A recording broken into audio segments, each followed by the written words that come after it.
I have not been quiet about my story of deconstructing from evangelical fundamentalist Christianity.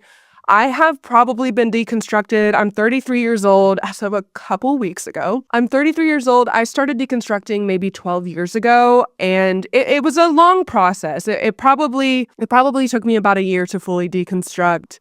And I would say that in that time, I have not really been quiet. I've been pretty vocal, maybe sometimes annoyingly so, especially online, because hello, millennials were not given any kind of blueprint or guidebook on how to navigate being on the internet all of the time, okay? We were the guinea pig generation for that, so I don't even want to hear about it. I don't want to hear about how, like, embarrassing it is to overshare on Facebook. Like, who was gonna tell us, you know? Like, no. So Gen Z and Gen A, like, we were the guinea pigs for you. Maintain your privacy as much as you can. Anyway, let's move on. So yeah, I have been pretty outspoken about my journey walking away from the Christian faith, and it has caused a lot of rifts between myself and family members or friends. Again, because I went to the private school affiliated with the megachurch. And not just that, I was the goodest of good girls. You feel me? I followed all of the rules. I graduated top of my class from that school. No big deal.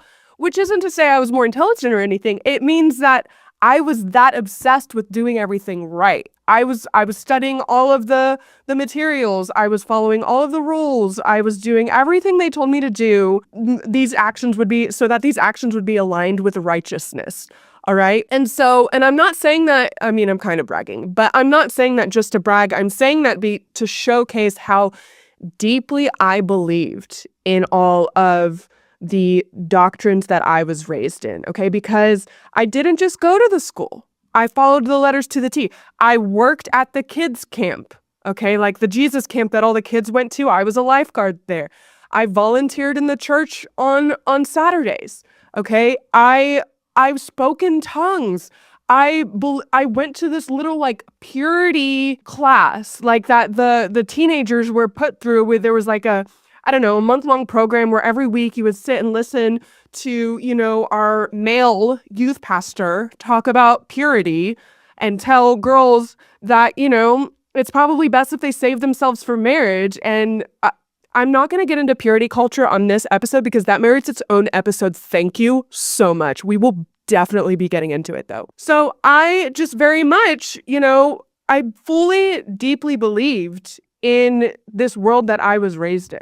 And it's so conflicting now because I'm looking back and I recognize so much privilege associated with going to this private school because the teacher to student ratio on point. Like we had small classes. I had a ton of attention from my teachers, which when my parents were going through a pretty tumultuous divorce, it was really beneficial for me to have a lot of teachers who genuinely cared about me.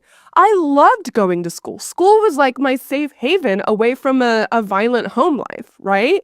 So going to this Christian school, this Bible-based school was like, it continued to reinforce these religious beliefs that I was being taught.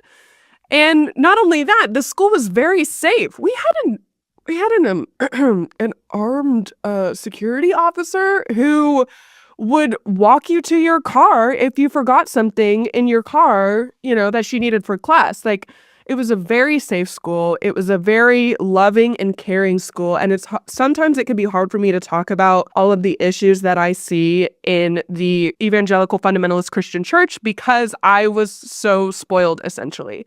And I think it's important to recognize that going to that school, I mean, yeah, it was like my parents paid out of pockets for this. Also, yes, it was not a very diverse school to say the least. And I have to recognize that there was a lot of privilege built into me going to this private school. But then, it's complex. There are layers to this because I think that I was in such a bubble and I was so closed off to what reality actually looks like. I mean, not just to mention the diversity of reality, if you feel me. It really held me back from participating in my own life in a way with agency and autonomy and empowerment. Empowerment is something that's really, really important to me and something that I will talk a lot about, hopefully in this episode, but definitely in future episodes, because I think that when we feel a sense of empowerment for ourselves, like it takes away any need to talk about being selfless or selfish first. Because when we feel empowered, when we feel aligned with our human dignity, with our innate human dignity and our sense of purpose, whether we define it ourselves or whether you want to believe that, there's a divine being defining it or something, I don't even know. It doesn't matter. Whenever we feel empowered, we are better participants in this society, period, full stop. And the conversation of should you be selfish or selfless first breaks down because you're just getting shit done. You're just taking care of business. And that doesn't mean hustle culture.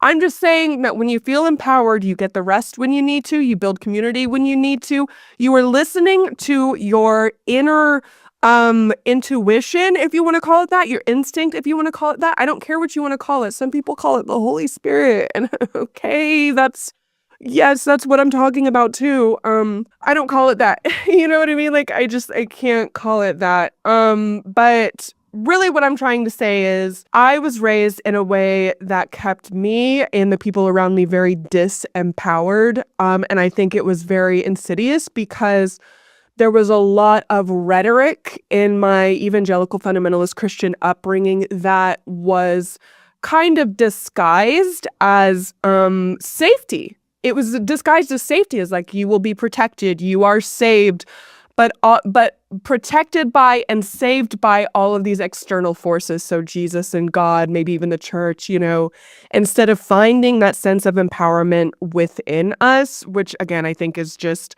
so crucial for us to be willing and capable participants in this society, which I personally think in the current political climate of the United States is more important than ever. We have got to feel our own individual sense of empowerment so that we can show up for the people around us, so that we can stop falling into these ideological and religion and all of these silos of one, information that we're receiving, and two, conversations that we're participating in. Because guess what? The world is not that black and white. And I certainly wasn't raised to believe that. I was raised to believe that it was very much clearly a dichotomy between the powers of good and the powers of evil. But guess what? Human nature and humankind is much more complex than that. And it's not about it being a gray area or a gray issue. It's complex. It's a bunch of different, darkness, qualities of darkness and a bunch of different qualities of light. And it's not an easy conversation to talk about politics or religion or anything. But I can tell you right now, it's not as simple as yes or no. It's not as simple as this side is good and this side is evil. You've been watching a clip from the Kayse Melone Show. For full episodes, subscribe on YouTube, Apple Podcasts, Spotify, Overcast, or Pocket Casts. And you can follow on TikTok, Instagram, or Blue Sky.